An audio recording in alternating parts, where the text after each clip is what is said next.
If your ESL kids are burning out mid-lesson and you feel the activities you're providing are just not cutting it, then you need to change up your lesson plan.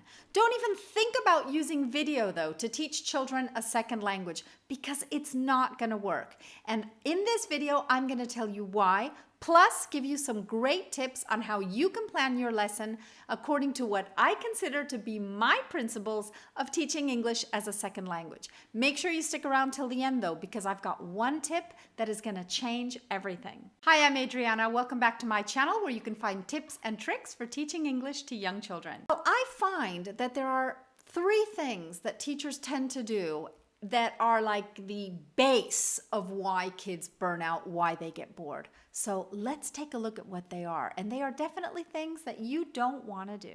Don't over-decorate your room with toys. They look great on the shelves, but they'll only distract your class. Don't do the same type of activities in a row. Too much movement can get the kids overexcited. Too little movement can make them fidgety. Getting the right mix is crucial for the success of your class. Avoid using videos with your kids.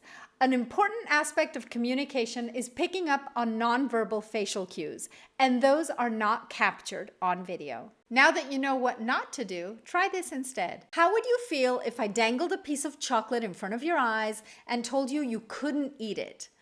Pretty frustrated, right? Well, imagine if I did that every single time we met. You would probably not like me very much. In fact, that's what happens when you set out a room full of toys and tell the children they can't play with them. Those toys become the chocolate.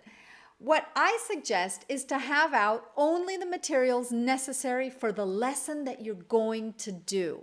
Now, if those toys are part of your lesson, great, set them out. But if they're not, you're just going to be the mean person that says no all the time, and they're not just going to not like you, they're going to end up not liking the language you're trying to teach them. If you're working in a small group, don't spend more than 10 minutes on a single activity. Remember, young children have a very short attention span, and these 10 minutes can vary a little bit depending on the size of your group.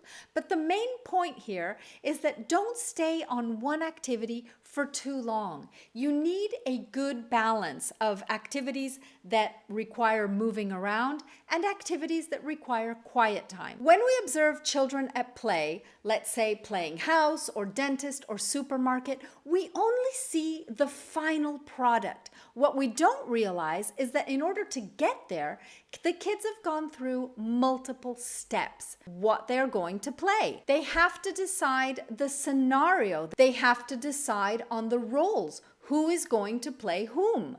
They have to decide on the props. These steps are steps that take 10 minutes, 5 minutes, 15 minutes. And it's the same when you're teaching. You cannot just do one big thing. You need lots of different steps that are going to target different areas of development and put their skills to the test. Why do I not like video? Because video provides a flat screen, and flat screens don't allow us to pick up on those nonverbal facial cues like small wrinkles that form or the change of color in our cheeks or the sweat that may accumulate or the pupils that dilate. We can't really pick up on these things with a flat screen. The problem here is that kids understand that nobody's really speaking to them.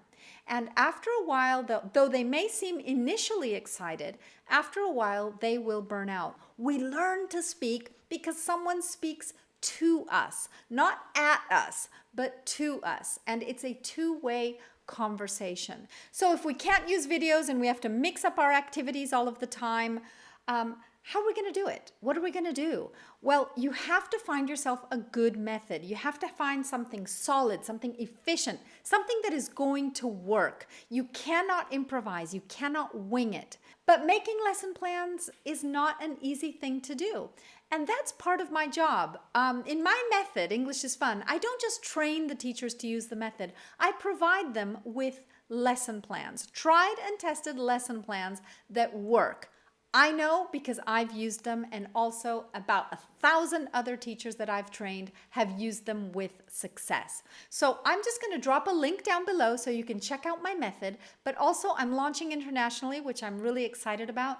I'll leave a link to my mailing list so you can pop in your email and you can be notified when my method is launching in your country. These are just some of the do's and don'ts of teaching ESL to children, but there are more. And if you want to know more, make sure to check out these videos right here. And if they're not up, stay tuned because they will be soon. Meanwhile, check out this playlist down here. Thank you for watching, and I'll see you soon.